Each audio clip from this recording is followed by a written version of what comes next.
Systems work, people fail. Welcome to InsureMark's Advisor Mentorship Podcast with Vice President Jeremy Hauser, where we share proven systems and processes for the 21st century advisor. Today, it's essential that advisors find a way to differentiate themselves from the competition. Learn how to elevate your game and accomplish incredible feats as Jeremy teaches you how to build a more successful and sustainable business while realizing a better work-life balance is not only possible, but achievable. 2023 is the year for speed and being efficient. Welcome to this week's episode of Advisor Mentorship Podcast. I'm your host, Jeremy Hauser, and today I am joined by Chad Burns, the Chief Distribution Officer of Aspida.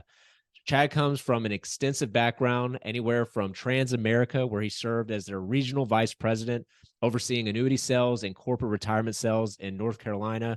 He also had some roles in Prudential Financial, AXA. Honestly, Chad, where have you not worked with all those carriers that I'm naming? So to have you on the show today. And if you don't mind sharing with the audience, obviously being with a lot of carriers. So who is Chad Burns and who is Aspida? Some of my advisors may not have heard who Aspida is as well. Absolutely. Thanks so much for having me, Jeremy. And the who is Chad Burns is probably the more complicated of the two questions, but I'll try to simplify it. You know, I've been in Raleigh, North Carolina my entire life. I've been married 27 years to a wonderful wife, have three daughters, twins that are 24 and youngest is 22. I've been in this crazy business for 17 years now. Like you mentioned, the first 11 was with some of the more larger national carriers, Hartford, Trans, and Pru's. Aspida, I would say, is different than most insurance companies, definitely that I've worked with. You know, typically when I think of an insurance company, I think of large, bureaucratic, slow, somewhat boring. And Aspida is completely opposite of all those things. We really see ourselves as more of a technology company, startup tech company that just happens to be selling insurance products. And our company motto is get shit done. And that's really the culture that we're building. Every webinar I've been on of listening to you guys, y'all's team actually talking about just being a tech company, which is just almost a complete different view from the insurance side of things when you talk to other companies itself. I know some carriers, can you talk to like the benefits of the technology that you all are offering? I know some of the carriers now, as this airs in January, here over the last 60, 90 days, some companies, literally advisors are on the phone or our team's on the phone following up on business, and they could be on the phone whole times for 45 minutes to an hour. One company was, I won't give their name away, but it was 3 hours back in December. Wow. Waiting to just service policies, suitability being 10 days, 18 days just to get contracting. So talk to the technology part of Aspida and what type of times are you all seeing with y'all's experience in the MIGA business, but also the FIA business? Yeah, absolutely. And I've heard all those horror stories from other companies that people are dealing with now. And I really think our ability to onboard agents and also process new business is really our greatest strength right now. It's, by being paperless and having a true end-to-end digital platform, we're able to onboard and process business faster and more efficient than most. And again, I think it gives us a huge competitive advantage. And obviously having rates and comp is important to get the agent to do their first piece of business. But once they experience how efficient we are, the service that we're able to offer, I think that's why we're going to have loyal producers for years to come. And one example, and this is a real life example that just happened to happen this past Friday, 3:30 Friday afternoon, when I'm about to sign off and kind of kick off the holiday weekend, I get a call from a marketer who's kind of in a panic. They have an agent that has a client in town that's about to leave for a 3-week holiday vacation, and they want to do an Aspida application, but this particular agent's not even licensed with us. And they're asking me, is there any way we could do something, possibly have them onboarded and try to get this app in next week if possible? And so it was 3:30 Friday, and by 5 o'clock, we were able to onboard the agent. The agent was able to go into the portal, do product training, do the e-application. Client and agent both sign. It auto issues. Client has a copy of the policy in their inbox mailed by 5 o'clock. And agent got paid commission today. And so that right there is just a real life example of truly how fast we're able to onboard an agent, issue business, and having happy, very happy agent and client, because of it. I would be remiss because one of my advisors had a similar scenario earlier this month, in December, where he actually had a policy that was submitted at 2:16 in the afternoon. and it was issued by 218. So everybody who's listening, how do we get that down to a minute, not Yeah, two? well, in the one on Friday was 26 seconds. That was our fastest. So 2 minutes is great, but 26 seconds is, I don't know if we can do it much faster, but yeah, it's great. And the feedback has been incredible. And there's always going to be some old school producers that like their paper and they're just not a good fit for us. And me being distribution, I want every agent I can work with. And so I had some tough conversations with our CEO and our technology team early on saying, can't we at least allow some paper exceptions for particular agents of a certain size? And the answer was no. We're sticking to this is what we do. We're going to be a technology company, a digital platform, paperless. And we understand there'll be some agents and clients that just don't want to use us, and that's okay. And but for those that do use us, they're going to see us processing business quicker and faster, more efficient than anyone else in the business. And that's what we're seeing early on. So it's great to get that feedback. So let's talk about the yield part of it. Mentioning that Aspida, for the products that continue to come out, very competitive, especially not just in the MIGA space, but the FIAs, as y'all have grown already here in the short time for y'all's company, the products that are available for advisors to offer. For whatever reason, I'd love for you to explain it to me, maybe in layman's terms here, but how are y'all able to generate some of the caps, the par rates, how are y'all able to get these high rates on these FIA products? Do you mind talking a little bit about that? And also on the MIGA space, always being within the top two of top actual rate that's offered to consumers? Absolutely. And it's a great question. Believe it or not, it's probably my biggest objection that I hear right now is it's too good to be true, which is for us is a great problem to have, but it's an interesting question to answer. And really, to me, I think it comes down to three different areas why we would offer these really competitive rates. There's two other things that really, they're smaller, but they add up. And part of it is our paperless digital platform that we've already talked about. The fact that we're able to be faster, more efficient, and do that with actually less bodies, less people, there's a cost savings. And we ultimately are able to take that cost savings and put that back into our bottom line, to our rates, to our clients.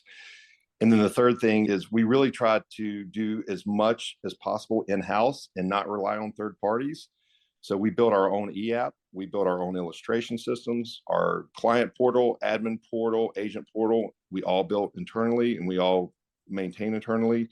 Our service we do in-house. We have just an incredible service team that's, again, based in Durham, North Carolina, right in our building. I know a lot of carriers like to outsource that stuff. And the problem is, one, the cost involved with outsourcing to third parties, that has to go to the bottom line and hurts your ability to generate good rates and yield. And also you lose control. And, as fast and as efficient as we want to be, we don't want to have the issue of having to rely on a third party telling us when they're going to fit us in their schedule. We're able to really prioritize where we need something and then just make that happen. And again, that all leads to cost savings, which ultimately goes to the client and the rates that you've seen so far.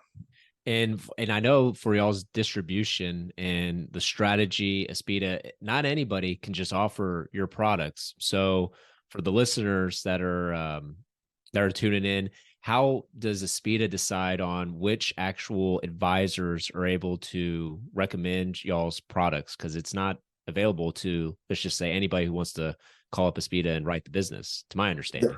Yeah, you're absolutely right. And, we've been very fortunate that from day one, we've had people calling and knocking on our door wanting to partner and work with Aspida. So that's a great thing.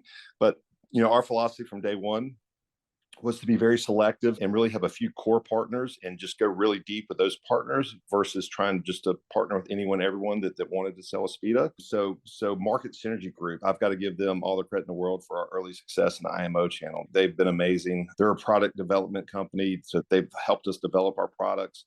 But they also have partnerships with some of the top IMOs in the business. And so that gave us instant access to those IMOs and their network of agents from day one. So, we really rely on the MSG team and their partner IMOs to help us onboard the right agents, the right subgroups. And so far that's been working great. We've also got another partner that's more dedicated to just the bank channel and another dedicated to just the RA channel. And really those three partners are who we're going to, help us get started and continue to grow Aspida.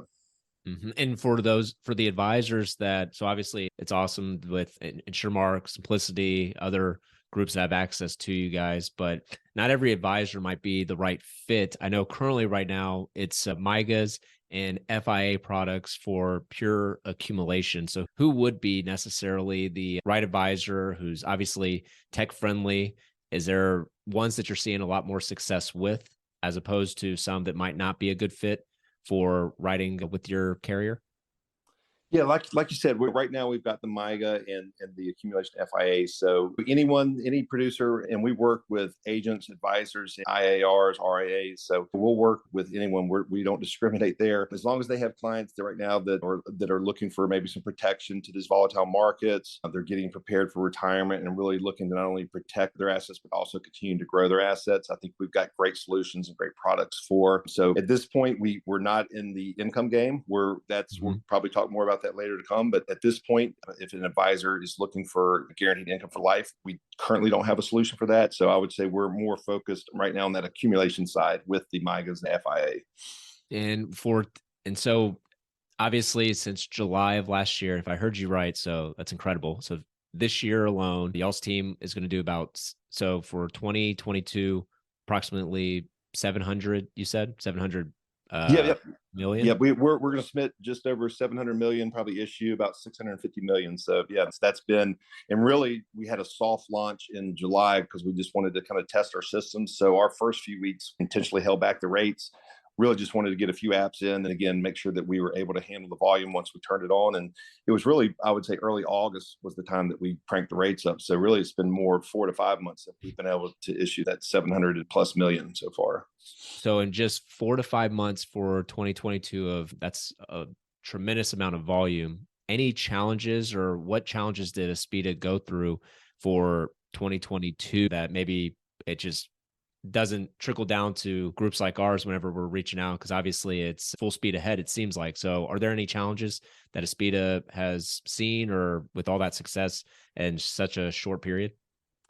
Yeah, I would say there's probably two main. The first one is just being a new carrier. That itself has some challenges. The fact that we don't have an existing network of producers, agents, advisors that are ready to go the minute we launch a product.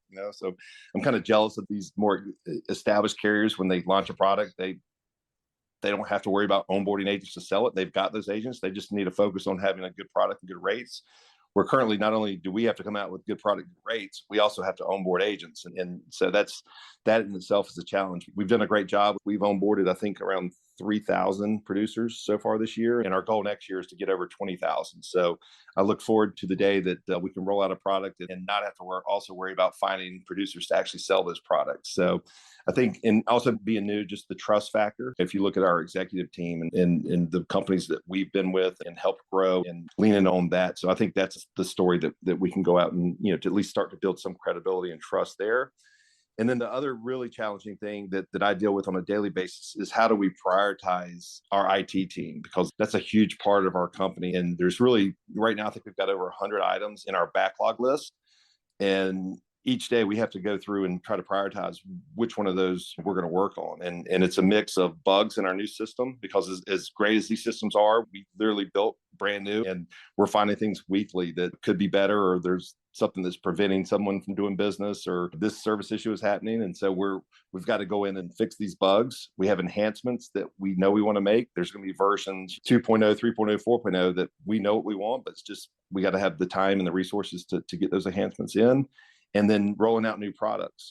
That's ultimately, we want to be able to roll out products, new indexes, new crediting strategies quicker and faster than others as well. But the problem is all of those areas are being done by the R1 IT team. And at this point, it's a fairly small team. They're doing an amazing job. They're getting pulled in a bunch of different directions. And I want them all done now. So it's hard to sit down and decide, well, this needs to be done over this, because it all needs to be done. But unfortunately, we got to knock them off one by one. So I would say that's probably my at least biggest frustration and biggest challenge is having these backlog of items that need to be done yesterday. And it's just going to take us time to knock them all out and pick which ones that we're going to knock off in that certain order. Well, so far, to the level of what my team has been experiencing, none of that has become challenges yet for us. So obviously internally, you probably want to move a lot faster, but I mean, we're loving it as a consumer. But for opportunities for next year, so you mentioned more distribution, so trying to get more advisors, possibly new products. Is there anything else that y'all are biggest opportunities for 2023? Yeah, I would say the two areas that I see the biggest, and one is just the FIA space in general. Most of our sales in 22 was through the MIGAs. We just launched the FIA back in mid-November, and we've seen some explosive growth already from that. So that's encouraging. And that's really going to be our focus in 23. You're going to see that product mix flip, and ultimately FIA is going to be the bulk of our sales, and we'll use the MIGA strategically as needed. But so I think we'll be enhancing that we are going to be coming out with a income FIA in the first quarter. We've got some new crediting strategies we're going to be rolling out, as well as at least one or two indexes. And so that's going to be a big focus overall is the FIA business. And then the other area is our broker-dealer business. There's some limitations now for those broker-dealers to have their own order entries. And we just, as much as they and their advisors want access to Aspida, we currently can't work with them because of those limitations. So we're working on having Firelight, AnnuityNet, and Affirm all up and running in 23, and that will give us access to those broker-dealers that are looking to partner with Aspida. I love it. And out of curiosity, I know some of my advisors would love to know. So when it comes to renewals, so obviously with the company being so short term, and then the product being so competitive, is there any particular resources? And I've actually, just so you know, seen some of the marketing materials y'all use on LinkedIn. Huge kudos to whoever does y'all's marketing, using the kids as the financial planners. Yeah, those were awesome.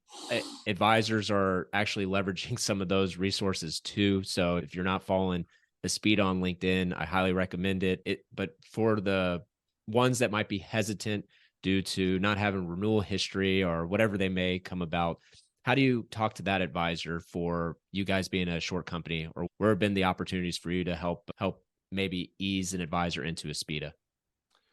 Sure. Yeah. For those renewal concerns specifically, one is, I think when you look at our philosophy of pricing these products, our actuarial team, I would say we're actually a lot more conservative than other carriers. We price level throughout the duration of the contract. So we don't price in a automatic drop in years 2, 3, or 4, or 5, like a lot of carriers do. And I understand why those carriers do it, because that gives them a little more juice on the front end to offer the rates that you see. But we really, from a client's perspective, just want to be transparent and build the most client-friendly product possible. So we truly do price it to be level from year 1 through year 5 or year 10, depending on the duration of the two products. Now, with that being said, market conditions can definitely influence, renewals. But if all being equal, if we're in the same condition, we're gonna renew at the same rate. So that's one thing, is the way we price it. And then we also have built in a bailout rate that if we do drop below a certain level, the S&P, that someone can walk fully liquid with if they choose at that point to get out of the product. So I think between the way we price it and then offering the bailout, those are the two things we currently can do. And then just time will tell. I think as people see the way that we do price these on renewals, that will only get easier as we get more mature and actually people have an opportunity to experience the way that we actually price this year over year. Love that bailout feature. I actually forgot about that. So good to know. Is there anything that we have maybe not discussed, Chad, or words of wisdom you'd like to share with the audience before we wrap up? Oh, let's see. We just announced our first top producer trip for the FIA. So you'll start to see a lot of material coming on that. I'm excited to say we're going to be taking our top 25 FIA agents to Maui, Four Seasons Maui, in May of 24. So production that came in the first 2 months of this year, and then all of 23 will qualify for that. So you'll start to see MSG will start to put out material on that. So be on the lookout for our agent trip. And otherwise, I would just say anyone that hasn't worked with Aspida yet, give us a shot, do your first app, and see for yourself that truly how fast and efficient that we can process the business and how we're able to service the business. And I think we'll make a fan out of anyone that gives us a shot. Awesome. Well, thank you, Chad, for joining us on today's podcast. Also, thank you to the listener for tuning into this episode. Please make sure to subscribe on your favorite listening device and follow us on LinkedIn here at Jeremy Hauser so you don't miss any future episodes of the Advisor Mentorship Podcast. And remember, in a world full of betas, be an alpha. Thank you for listening to the InsureMark Advisor Mentorship Podcast with Vice President Jeremy Hauser. Click the follow button to be notified when new episodes become available, and connect with Jeremy on LinkedIn to stay up to date. If you would like to request our introduction kit, feel free to check out www.advisormentorship.com and click on Learn More. The information covered and posted represents the views and opinions of the guest and does not necessarily represent the views or opinions of InsureMark. The content has been made available for informational and educational purposes only.